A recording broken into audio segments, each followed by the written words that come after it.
there is a conversation most people never have with themselves. It is not about money exactly. It is about something deeper, about the story they were handed when they were young, and the story they keep living out quietly, year after year, without ever stopping to question it. Most people were taught that the path to financial security is straightforward. Go to school, work hard, get a good job, save what you can, retire when the time comes. And for generations, that story felt true. It felt responsible. It felt safe. But here is the uncomfortable reality that nobody warned you about. Following that path exactly, doing everything right by the rules you were given, can still leave you financially fragile. It can still leave you dependent on a paycheck you cannot afford to lose. It can still mean that one unexpected event, a layoff, a medical bill, a broken economy, unravels everything you spent decades building. This is not a video about blame. The people who taught you that path were not lying to you. They were passing down what they knew. But what they knew was built for a different world, and the world has changed. The question this video asks and answers is this: why do so many intelligent, hardworking, disciplined people remain financially stuck no matter how many years they work? And what did one of the most successful investors in human history understand about money that most people never learn? Warren Buffett did not build one of the great fortunes of the modern era through luck, inheritance, or timing. He built it through a philosophy, a way of thinking about money, time, and human behavior that is almost entirely opposite to how the average person thinks about those things. His ideas are not complicated, they are not technical, they are not reserved for the wealthy, but they require something that most people are not willing to give. They require a complete and honest reckoning with the way you currently think. That reckoning begins here. To understand why employees stay poor, you first have to understand what poverty actually is. Most people define poverty as the absence of money, and on the surface, that is accurate. But the deeper definition, the one that matters most, is this: poverty is the condition of having no financial assets working on your behalf. You can earn a good salary and still be poor in this sense. You can drive a nice car, live in a comfortable home, take vacations, and still be one missed paycheck away from collapse. Because the money you earn never stops being exchanged for time. You trade your hours for dollars. You trade your dollars for a lifestyle, and at the end of the month, the cycle begins again. This is the trap. Not a malicious trap, just a mechanical one. A trap built from habits, from expectations, from the invisible pressure of social comparison that tells you what a person at your income level is supposed to look like, and the trap tightens every year, almost invisibly. When your salary increases, your expenses tend to increase with it. The apartment gets bigger, the car gets newer, the dinners get more expensive. What feels like progress is often just inflation, not the economic kind, but the personal kind. The quiet, relentless expansion of your cost of living to meet your cost of earning. Economists call this lifestyle inflation. Behavioral psychologists call it the hedonic treadmill. Warren Buffett, in his own life, called it something simpler, a failure to distinguish between what you want and what you need. He famously continued living in the same house he purchased in Omaha in 1958 for $31,000, long after he could have bought any home on earth, not because he was cheap, not because he was performing frugality for public approval, but because he understood something profound about money that most people never grasp. Every dollar you spend today is not just a dollar. It is every dollar that dollar could have become over the next 10, 20, 30 years if you had put it to work instead of spending it.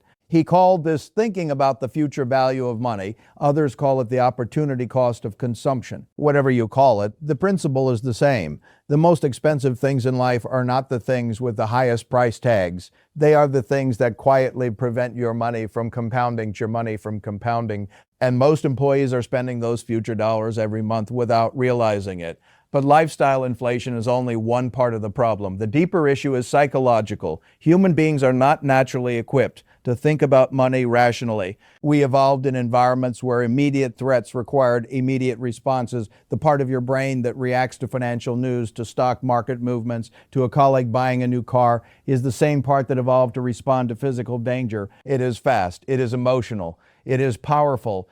And for the purposes of building long-term wealth, it is almost completely useless. When markets fall, that part of your brain screams that danger is near, sell everything, preserve what you have, get out. When markets rise, it whispers that the good times are here. Buy more, take risks, don't miss out. It is driven by fear and by greed in almost equal measure, and it pulls most people in exactly the wrong direction at exactly the wrong time. This is not speculation. It is one of the most consistently documented patterns in the history of financial markets. The average investor dramatically underperforms the market, not because they chose bad investments, but because they reacted emotionally to good and bad ones. They bought when they fey. Confident, which is usually near the top of a cycle. They sold when they felt afraid, which is usually near the bottom. And they repeated this pattern year after year, wondering why their portfolio never seemed to grow the way they expected.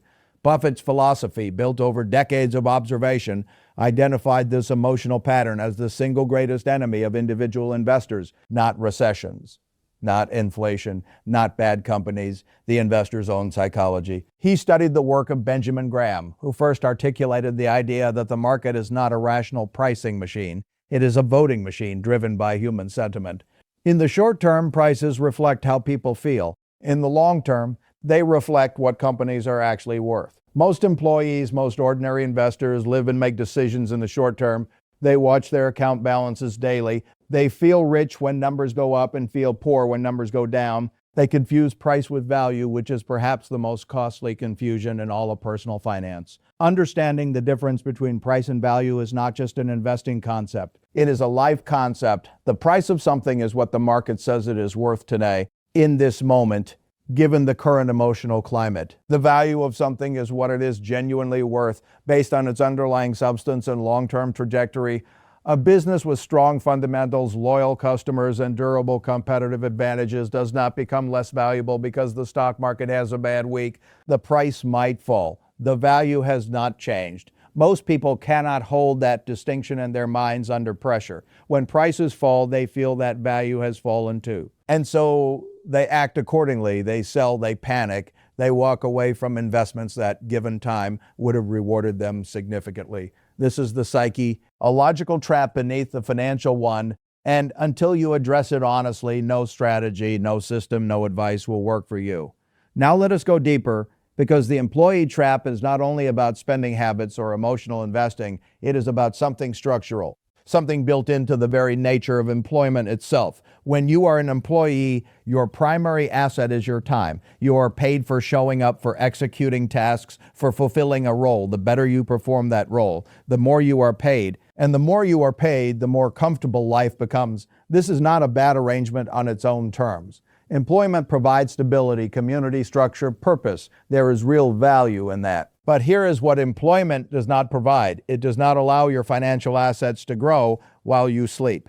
This is the concept that separates those who build wealth from those who merely earn it. The wealthy do not simply trade time for money. They build systems, businesses, investments, assets that generate returns regardless of whether they are personally present or active. Buffett's entire philosophy rests on this distinction. He is not a trader who watches markets every hour, making rapid decisions, responding to every fluctuation. He is an owner who buys businesses or stakes in businesses that he believes will generate increasing value over long periods of time. And then he waits. The waiting is not passive. It is active. It requires intellectual discipline to resist selling when markets fall. It requires emotional control to resist chasing trends when new opportunities appear flashier. It requires the kind of patience that our modern environment, built on instant feedback, instant gratification, constant notifications, works actively against. Most employees never transition from earning to owning because they never make the philosophical shift that transition requires.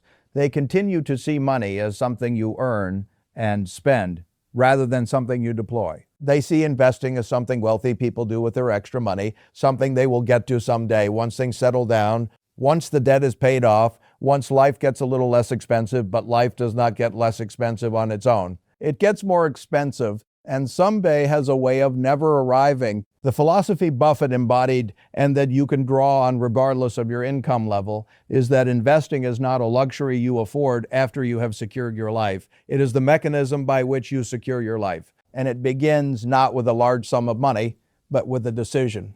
A decision to become an owner of assets in whatever small way is currently available to you, and to let time and compounding do the work that no amount of manual labor ever could. Compounding is perhaps the most talked about concept in personal finance and the least genuinely understood. People understand it mathematically. They can follow the numbers. They see the tables that show how $1,000 grows over 30 years at various rates of return, but they do not feel it. They do not believe. They do not believe it in a way that changes their behavior. Because compounding is fundamentally counterintuitive. Its rewards are almost entirely backloaded. You do the work, make the sacrifice, exercise the patience, and for years, maybe a decade, the results feel underwhelming. And then something shifts. Buffett accumulated more than 90% of his total wealth after the age of 65. This is not a curiosity or an anomaly. It is the precise mathematical consequence of compounding over long time periods. The curve is not linear. It is exponential. And the most dramatic portion of that curve arrives only after you have stayed committed long enough to reach it. Most people give up before they reach it. They give up because the early years are humbling. They give up because someone else appears to be getting richer faster with less patience and less discipline. They give up because life presents emergencies, opportunities, temptations, all of which provide reasonable sounding justifications for withdrawing, redirecting, or pausing. Every interruption to compounding is more costly than it appears because you are not only losing the money you withdraw, you are losing everything that money would have become. You are resetting a clock that cannot be reset without real cost. This is why Buffett's philosophy places such profound emphasis on time, not timing, not the idea that you should wait for the perfect moment to invest, but time itself. The raw, irreplaceable years during which money can compound. The most valuable financial resource you have is not your income. It is your age. And it is the one resource that cannot be recovered once it is spent. There is a reason that most employees never seriously engage with the concept of financial independence, and it is not laziness. It is something more subtle and more forgivable. It is the invisible architecture of how their relationship with money was shaped. From the earliest age, most people absorb a transactional understanding of money. Money is something you earn by working. You work to earn money so that you can pay for things. The purpose of money is consumption. This understanding is reinforced at every level of culture by advertising, by social norms, by the fact that almost everyone around you operates under the same framework. Nobody teaches you to think about money as productive capital. Nobody shows you as a child what it means to own a small piece of a productive business and watch it grow over decades. Nobody models the quiet discipline of choosing not to upgrade your lifestyle when your income rises, because you understand that the difference between what you earn and what you spend is not just savings, it is the seed of your future freedom. These are not complex ideas, but they are almost entirely absent from formal education and from most family conversations about money. Buffett's philosophy suggests something radical, that the most important financial decisions a person makes are not about which specific stocks to buy or which funds to choose. They are about philosophy, about how you think, about the mental models you use to interpret what money is and what it is for. If you believe money is for spending, you will spend it. Every raise will be absorbed by lifestyle. Every windfall will be consumed, and the cycle will continue until you no longer have the time or the health to change it. If you believe money is productive capital, if you genuinely internalize the idea that a dollar saved and invested is a dollar that will work for you indefinitely, everything changes, not immediately, not dramatically, but fundamentally. You begin to see financial decisions differently. A subscription you do not use is not just $10 a month. It is a small but real claim against your future freedom. A raise is not permission to upgrade your car. It is an acceleration of your path to independence. This shift in perception is not about deprivation. It is about clarity. It is about understanding what you are actually building toward and why the small decisions matter as much as the large ones. The employee trap is reinforced by one more mechanism, and it may be the most psychologically powerful of them all: the belief that financial success requires information that you do not have. The investing world is structured in many ways to make ordinary people feel unqualified. There is an entire industry built on the premise that markets are too complex for individuals to navigate without professional guidance.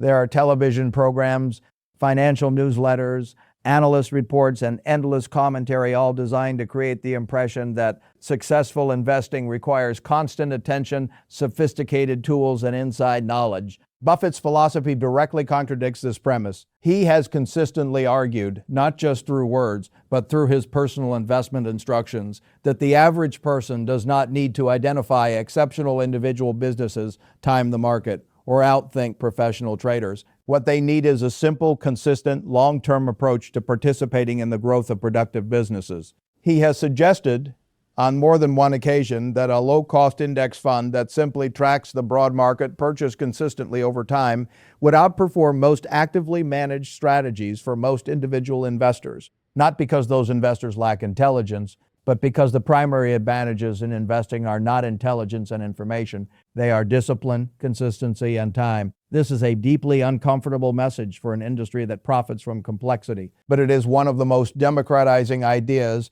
in the history of personal finance because it means that you do not need a financial degree, a brokerage account with a minimum balance, or access to private markets to begin building wealth. You need a salary, you need a savings habit, you need a simple vehicle through which to invest. And you need the psychological fortitude to stay the course when the temptation to stop, to withdraw, or to panic arrives, and it will arrive. The barrier to beginning is lower than most people believe.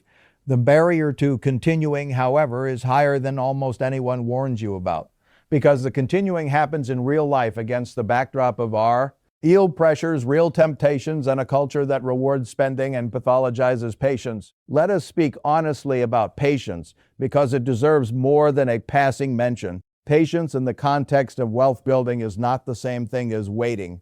Waiting is passive. It is hoping. It is watching the calendar and expecting time alone to solve the problem. Patience, in the sense that Buffett's philosophy requires, is active. It is the deliberate, conscious refusal to be moved by short-term noise when you have made a long-term decision based on sound reasoning. It is sitting with a position that has declined in value and not selling it because you understand that the price drop reflects market sentiment and not the underlying value of what you own. It is watching a neighbor buy a boat, a new car, a larger home, and feeling the pull of that, the social pressure of it, the quiet voice that says you work just as hard and deserve just as much, and choosing deliberately to redirect that energy back to your longer-term purpose.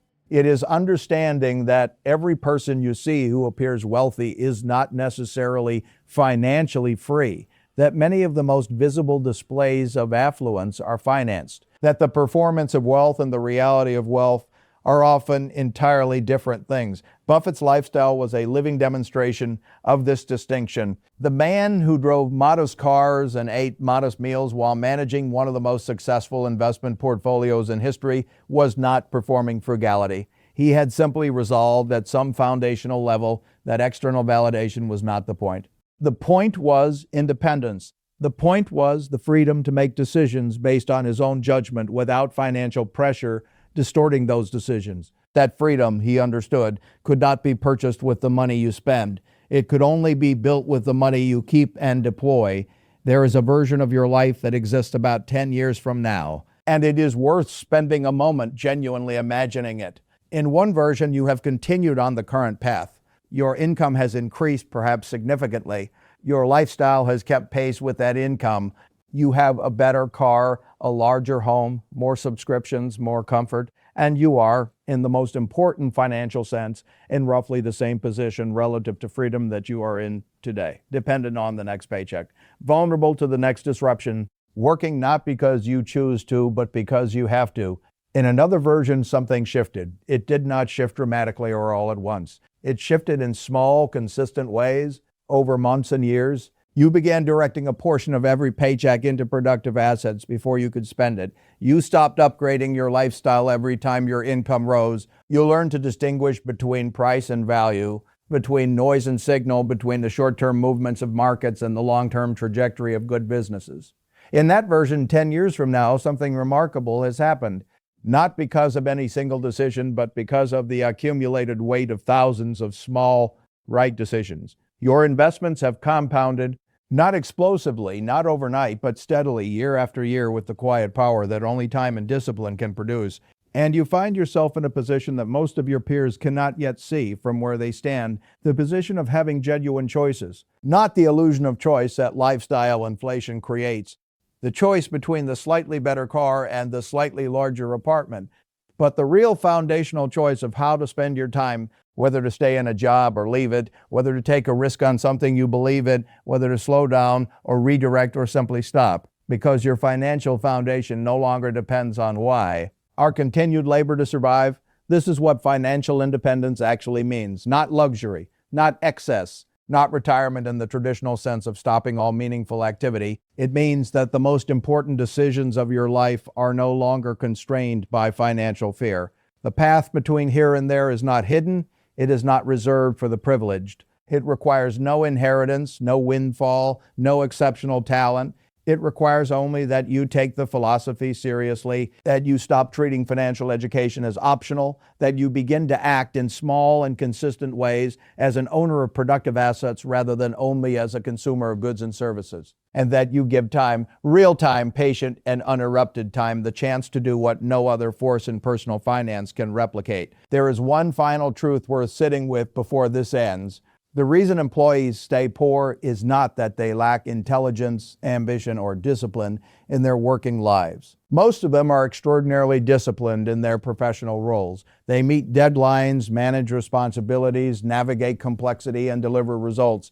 The reason they stay poor, in the deepest sense of that word, is that they have never applied that same level of discipline to the management of their own financial lives. They have accepted the story they were given. They have trusted that the system, if followed correctly, would take care of them. And they have spent their most productive years trading irreplaceable time for a paycheck that always seems to leave just enough and never quite more. Warren Buffett's philosophy is, at its core, a philosophy of ownership and patience. Own productive assets, understand what they are worth, not just what they cost today. Resist the emotional pull of short-term fluctuations. Keep your personal costs modest relative to your income, and allow time, more time than feels comfortable, more time than culture rewards, to transform small, disciplined actions into something extraordinary. None of this requires you to be Buffett.